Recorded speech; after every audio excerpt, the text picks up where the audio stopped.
Assalamualaikum warahmatullahi wabarakatuh. Ketemu lagi dengan Kak Furkan di channel Arif Furkan ya. Pada video kali ini Kak Furkan akan berbagi informasi terbaru ya seputar honorer dan P3K tahun 2023. Tapi sebelum Kak Furkan ke informasinya, Kak Furkan ingatkan untuk teman-teman yang baru saja bergabung ya atau baru saja menemukan video di channelnya Kak Furkan, silakan ditekan tombol subscribe dan nyalakan lonceng notifikasi supaya teman-teman tidak ketinggalan pada saat Kak Furkan mengupload informasi terbaru seputar P3K dan tenaga honorer. Langsung saja kita ke informasinya. Ini ada kabar terbaru ya dari yunus.id.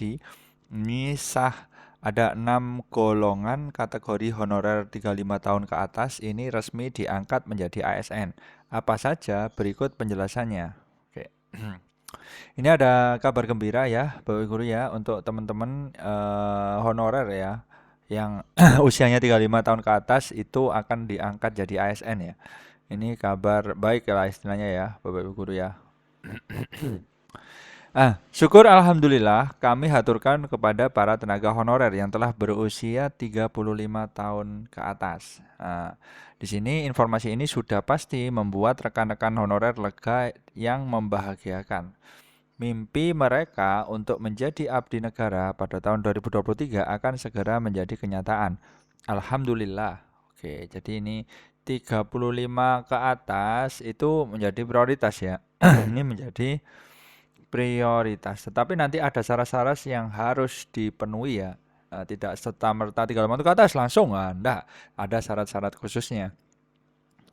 RUU ini memungkinkan tenaga honorer berusia 35 tahun ke atas untuk diangkat menjadi ASN tanpa harus melalui tes yang memerlukan kemampuan fisik dan mental yang melelahkan tentunya.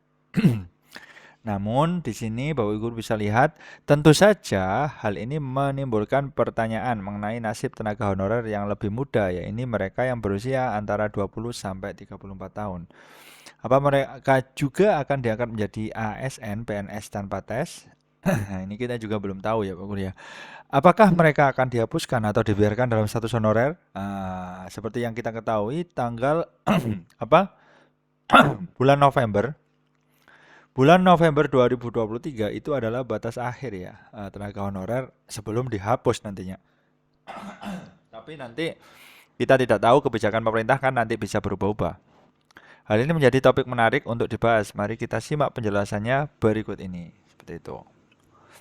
Mereka sudah tidak muda lagi, mungkin akan menghadapi kesulitan jika harus mengikuti CASN tentunya ya bersama dengan pesaing yang lebih muda. Aturan ini akan segera dirilis melalui RUU ASN. Di sini ada jalur khusus memang ya Bapak Guru ya. Jalur khusus ini dirancang sebagai bentuk penghargaan bagi mereka yang telah rela mengabdi dan bekerja pada instansi pemerintah meskipun hanya sebagai honorer.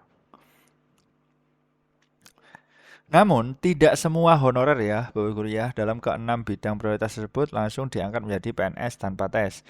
Dalam pasal 131A ayat 4 RUU ASN dijelaskan bahwa pengangkatan tenaga honorer menjadi PNS tanpa tes akan melalui pertimbangan-pertimbangan yang sudah ditentukan. Di antaranya adalah ijazah pendidikan terakhir.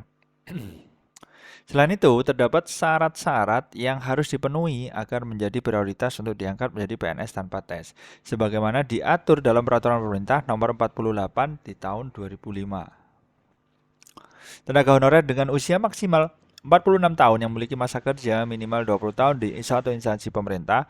Honorer dengan usia maksimal 40 tahun yang memiliki masa kerja 5 hingga 10 tahun secara terus-menerus di suatu instansi pemerintah. Nah, ini ada kata-kata terus-menerus ya Pak Guru ya, terus-menerus. Jadi nggak boleh berhenti, istilahnya 10 tahun itu harus bekerja terus sebagai honorer statusnya. Tenaga honorer dengan usia maksimal 35 tahun yang memiliki masa kerja 1-5 tahun secara terus-menerus pada suatu instansi pemerintah. Jika salah satu dari keduanya tidak terpenuhi, maka dipastikan tidak akan dapat diangkat menjadi PNS tanpa tes, kecuali ada ketentuan lain yang mengatur hal tersebut. Secara logika, langkah pengangkatan tenaga honorer berusia 35 tahun ke atas menjadi PNS tanpa tes merupakan langkah wajar yang adil dan masuk di akal. Seperti itu dulu info dari Kak Furkan, mudah-mudahan memberikan pencerahan bagi Bapak Ibu yang sudah menonton. Tetap semangat dalam bekerja dan mengajar. Wassalamualaikum warahmatullahi wabarakatuh.